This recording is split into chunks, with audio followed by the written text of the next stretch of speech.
Not a ton of changes. Obviously, the big upset last week, Alabama loses at home to Oklahoma. We'll talk about them here in a second. Right now, Miami and Tulane would be in the playoff, right? We'll see if that ends up holding true. Crazy that Miami could still find their way in. The ACC is just absolutely awful. But there's a lot of good teams, a lot of different teams that could win the national title. We've talked about kind of Ohio State being in a league of their own, maybe A&M, Indiana, Georgia now in that kind of next tier. But I think there's multiple teams certainly that could potentially win the national title. My two teams on the outside looking in are Utah and Vandy.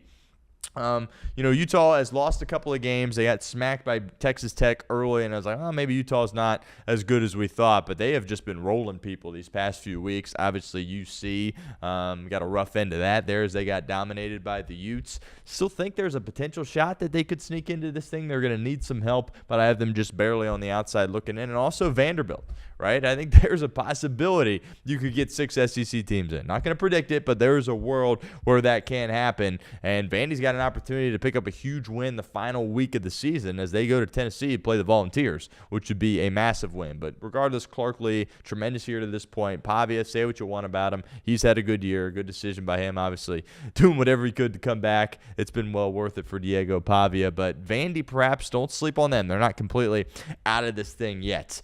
All right, at 10, I have Notre Dame.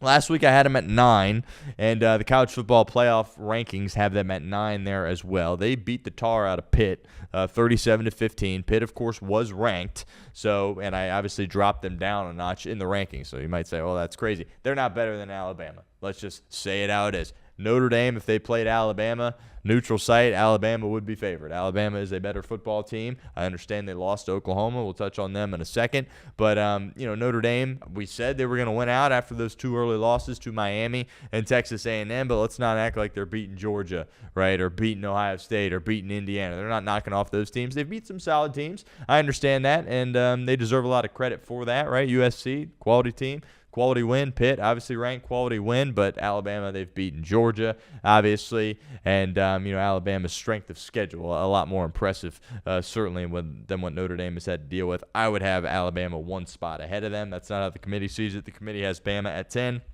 I've got them at 9. Had them at 2 last week, obviously. They lose to Oklahoma, and, we've talked about this a lot at the show. Alabama, they've got some holes, right? If their passing attack isn't fully on, they're going to struggle. They threw for a ton of yards, especially in the first half, but that's a good Oklahoma defense. They had the pick 6, won the turnover battle 3-0.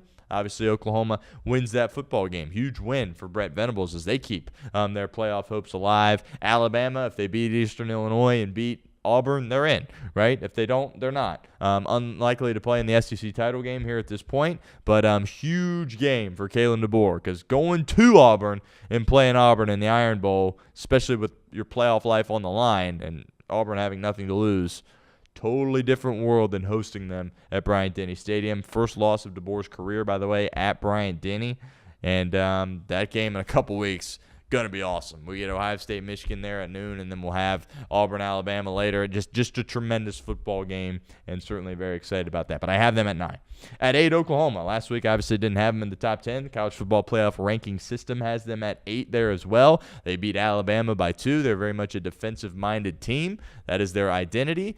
And, you're seeing the committee show them a little bit of love for, having to deal with not having John Mateer and then having to deal with the John Mateer that was rushed back, right? Clearly, he was not 100% out there in Red River against Texas. He played horrible, but, they've gotten a lot better offensively. You still got questions with them, right? Can they get in a shootout against one of these top teams? No. But they got a really good defense. They can get after the passer. They made Ty Simpson uncomfortable. They forced some turnovers. They're well coached. They're a good team, and you got to admire for how they've responded.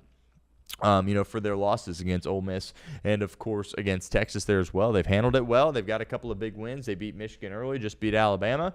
And, they don't have 2 layups here. They have to play Missouri, and then I believe it's LSU to end there as well. So if they win both those games, they absolutely deserve to be in the college football playoffs. At 7, I got Ole Miss. Last week I had them at 8. They beat Florida by 10. Maybe beat the team that Lane Kiffin's going to leave and go coach next year, but I've said it several times. This is Kiffin's best team that he's had here at Ole Miss. They are a real team that could potentially win the national title. They were messing around with Florida there for a while. Again, Florida, kind of view them similarly to Penn State. I actually think they're better than Penn State, where it's like, yeah, they're not good. Yeah, their season's in shambles. Yeah, they're coach has been fired, but they've got some really good players on that roster. They've got some NFL guys on that roster. Florida absolutely does, and they were able to keep that game close. Wouldn't have surprised me at all if Kiffin loses that game, right? Sometimes his teams can be a little bit distracted, and they go out there and lose. Obviously, a rivalry game that'll be played, the day after Thanksgiving there, the Egg Bowl, Mississippi State, Ole Miss. They're off before that. That's a huge game. His team better be ready. I believe it's on the road in that game for Ole Miss. So, if they win that game, it's kind of nice for them because there's a good chance that they're not going to have to even play in the SEC title game. People go back and forth on that. I still think you should try to go out there and win your conference. And if you have an opportunity to play especially, it's not the ACC title game. It's the SEC title game. There's a lot of pride that comes with winning that. And there's obviously a trophy. And there's a lot of, it's worth a lot to win the SEC, despite the fact that you could lose and still get in, right? So, I don't think it's a bad thing. If they don't have to play in it, then they can just get a little bit fresher. But you should still want to win your conference, right? Even if Ohio State beats Michigan, they should be doing everything in their power to beat Indiana, right? It's very simple there to me. But also, if you're on the outside looking in, like in Alabama or probably in Ole Miss, you can kind of reap the benefits of not having to play another game and have to go through that punishment there. But Ole Miss at 7, keep an eye on them. Egg Bowl, rivalry week, anything can happen. Kind of throw everything out the window for that. But I would expect them to win and be a college football playoff team. Kiffin, by the way, came out and said the ultimatum report from The Athletic wasn't true. He was on McAfee yesterday. McAfee didn't really ask him about the jobs. He just they discussed that a little bit, the ultimatum stuff. Apparently it wasn't true, which it was hard for me to believe. So that kind of makes sense. But, it's going to be fascinating to see the decision that he makes. At 6, Texas Tech. Last week I had him at 7. The college football playoff rankings had them all the way up at 5. They beat the crud out of UCF 48-9 last week.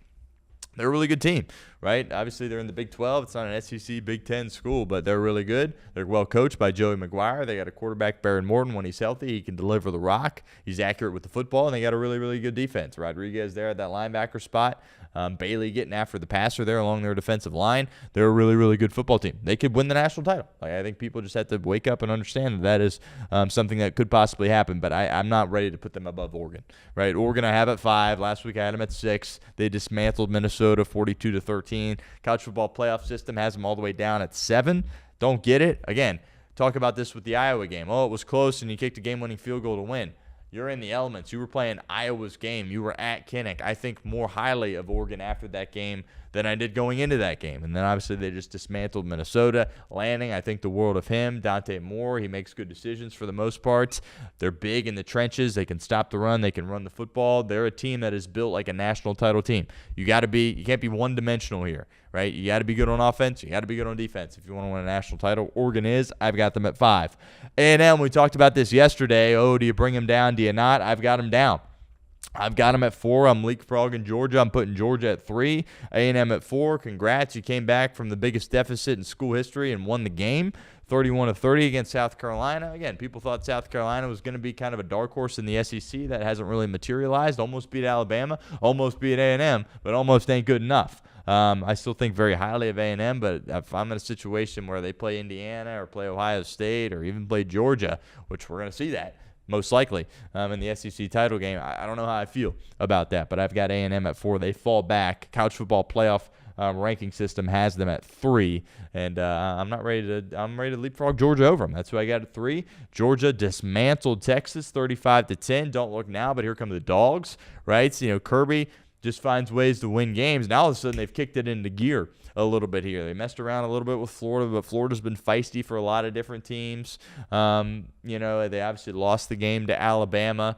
So they beat Ole Miss. So they're really starting to establish a good resume here. They've played in some close games, which I think is advantageous to them when it comes to postseason football. The Dogs can absolutely win this thing, and that defense looked more like a Georgia defense than what we've seen in previous weeks. Arch Manning was under siege all night. They got after him. Offense looks good. Kirby, best coach in the country. I've got him at 3. They could very well win the national title. At 2, Indiana. Last week I had them down at 4. Now they're back at 2. They beat Wisconsin 31-7. CFP has them obviously at 2 there as well. Hopefully we see them in Ohio State and Indianapolis, and we'll see what's really up. But they're a good team. They got a good defense. They're well coached. Mendoza, I don't think he's better than Julian Sayin. I would give the Heisman at this point to Julian Sayin, but we'll see. At this point, he is the odds-on favorite to win that award. And at 1, of course, Ohio State. We've had him at 1 all year. They won their scrimmage against UCLA 48-10, and they got another exhibition game here against Rutgers this week before the big one on Thanksgiving weekend against Michigan. I was happy to see Michigan come back and beat Northwestern there at the buzzer. Northwestern's not very good, but Michigan then again barely beat Purdue there as well. You just kind of you want Michigan, because if Michigan wins out, I don't know who they play this week if they play, but if they beat Ohio State and they only have 2 losses, they're in, right? So yeah, you want that game to kind of be a huge game, and if Michigan would have lost that game to Northwestern, maybe it doesn't have the same juice to it. But yeah, we all love watching that game, and it's going to be crazy. Again, Ann Arbor in a couple of weeks. Looking forward to that. Got Auburn, Alabama that same day. Going to be tremendous weekend of college football. But yeah, I don't really have any real issues. I would flip Alabama and Notre Dame. I get Notre Dame beat Pitt. You want to reward them for that, but let's not act like Alabama lost by 20 to Oklahoma, lost by 2. Lost the turnover battle 3-0. Alabama can still win the national title, right? But they also could very well lose to Auburn. Wouldn't surprise me at all if they did, but I'm not ready to put Alabama all the way down at 10 at this point.